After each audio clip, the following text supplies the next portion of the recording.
কৃষ্ণ জয় গুৰু শংকৰ। শ্ৰীমন্ত শংকৰদেৱ সংঘৰ বাৰ্ষিক অধিৱেশনৰ মাজত মাত্ৰ কেইটামান দিন। আহকচোন এবাৰ কিদৰে প্ৰস্তুতি কৰিছে চাওঁ। অধিৱেশনৰ মূল নামঘৰ ভাগ চাওঁ। যোৱা বছৰ খুটা বাঁহ আৰু খেৰেৰে নামঘৰ ভাগ তৈয়াৰ কৰে।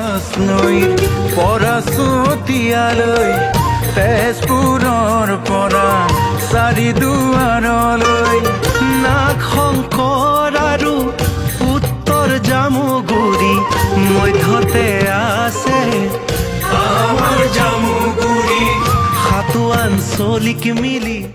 আমাৰ মূল মঞ্চভাগ। মূল মঞ্চভাগৰ বিশেষত্ব হ'ল চোৱা গছ আৰু ওপৰতো খেৰেৰে নিৰ্মাণ কৰা হ'ব।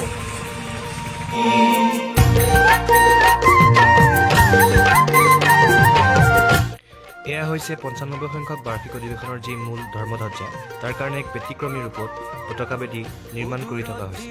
কিছে অৰুণাচল লুইতৰ দাঁতিতে আছে অগ্নিগড়, উত্তৰ প্ৰান্তৰ খোৱা আছে নামেৰি, পশ্চিম দিশে শুভে শ্বহীদ নগৰী। তেজপুৰ জিলা শাখাই বহু কষ্টৰে শিবিৰ নিৰ্মাণ কৰি থকা হৈছে।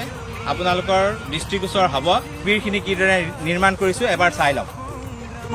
প্ৰথম জাতীয় পতাকাখনীয় হৈছে কেন্দ্ৰীয় সেৱা বাহিনী শিবিৰ, য'ত কেন্দ্ৰীয় সেৱা বাহিনীৰ সেৱা সেৱিকাসকল ৩ দিনৰ বাবে নিজৰ আশ্ৰয় গ্ৰহণ কৰিব।